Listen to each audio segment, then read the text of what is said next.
Жаңа саат KG тартуулайт. Устаз Абдишүкүр Ажы Нарматов. Allah Taala keremetli Kur'an'da mınday deyip: "Ve izâ khazna mîsâqa bani İsraîle lâ ta'budûne illallah." Yakup paygambardan tarqagan Bani İsrail'dardan ant aldık deydi. Söz aldık. Hem ne üçün? La ta'budûne illallah. Жалғыз Kudaydan başkaga sıyın bağla. Uyga sıyın bağla. Taşka sıyın bağla. Daraka sıyın bağla. Жалғыз Kudayga ibadat kılıuları üçün Bani İsrail'dan Allah Teala ant söz aldık.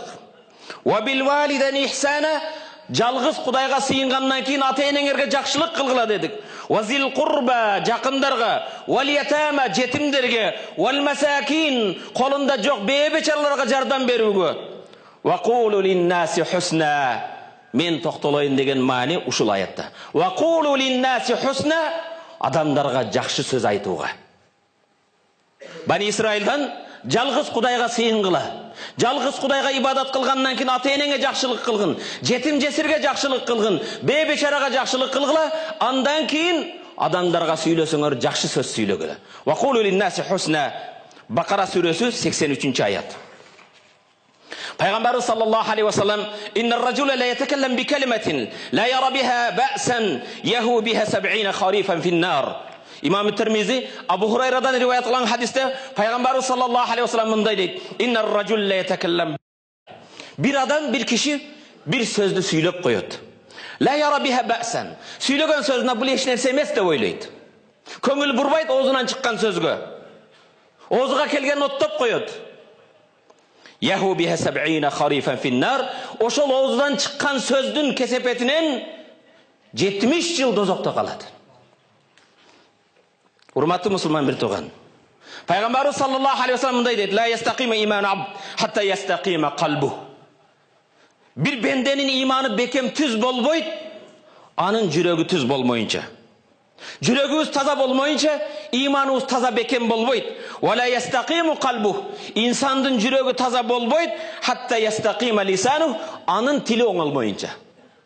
Tiliniz tüz bolmoyunca, tiliniz пайдалуу жакшы сөздөрдү, Алланын зикрин, келиме, тил оңолгон кезде жүрөк оңолот экен. Урматтуу мусулман бир тууган. Негизги темага жакындап бара жатам. Бүгүнкү жума баянындагы сабагыбыз, урматтуу мусулман бир тууган, калай калкты коомду каптап келе жаткан бир бале. Бир кырсык. Ал урматтуу мусулман бир тууган, чоңдо да бар, кичинеде бар. Эркекте да, ыргачыда, жакшыда да, жаманда да. Урматтуу мусулман бир тууган, бул бардыгыбыз колдо көтөрүп жүргөн уюлдук телефондогу социалдык тармактар, WhatsApp болсун, Facebook болсун, Twitter болсун, жана башка мен билбеген түрдүү байланыш жолдору. Бул урматтуу мусулман бир тууган, бүгүн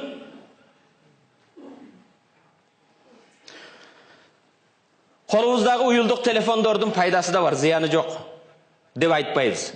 Пайдасынан зыяны көбүрөөк болуп калып жатат. Пайдалуу нерсе, Аллах Тааланын берген бир нематы.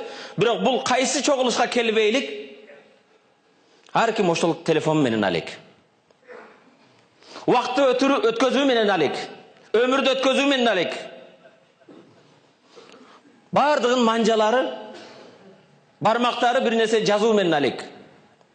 Урматтуу мусулман бир тууган, өзүң бир суроо берди, өзүңө жооп берчи. Күнүгө канча саат Куран менен убактыңды өткөзөсүң? Аллах эки дүйнөдө бактылуу бол деп, эки дүйнө бактылуулук жолун көрсөткөн нур болгон кереметтүү Куранга 24 саатта күнүгө канча убакыт бөлөсүң? Ал эми колуңдагы уюлдук телефонуңа канча бөлөсүң убакыт? Пайгамбарыбыз саллаллаху алейхи ва саллям bir gün колунда bir шакеги бар эле. Шакеге бири карады, кайра карады. Сахабалардын жанында отуруп, колундагы шакекти алып ыргытып жиберди. "Я Расулалла, эмнеге ыргыттыңыз?" dedi. "Мен силердин жүзүңөргө карап көңүл бурбастан, шакек менен алек болуп калыпмын. Силерден менин көңүлүмдү бөлгөн, силерден жүзүмдү, көңүлүмдү башка бөлгөн нерсе менин колумда болбосун" деп ыргытып ийди. Бүгүн урматтуу мусулман бир тууган, атаң сүйлөп жаткан кезде сен телефон менен алексиң. Агаң сүйлөп жаткан кезде телефон менен алексиң.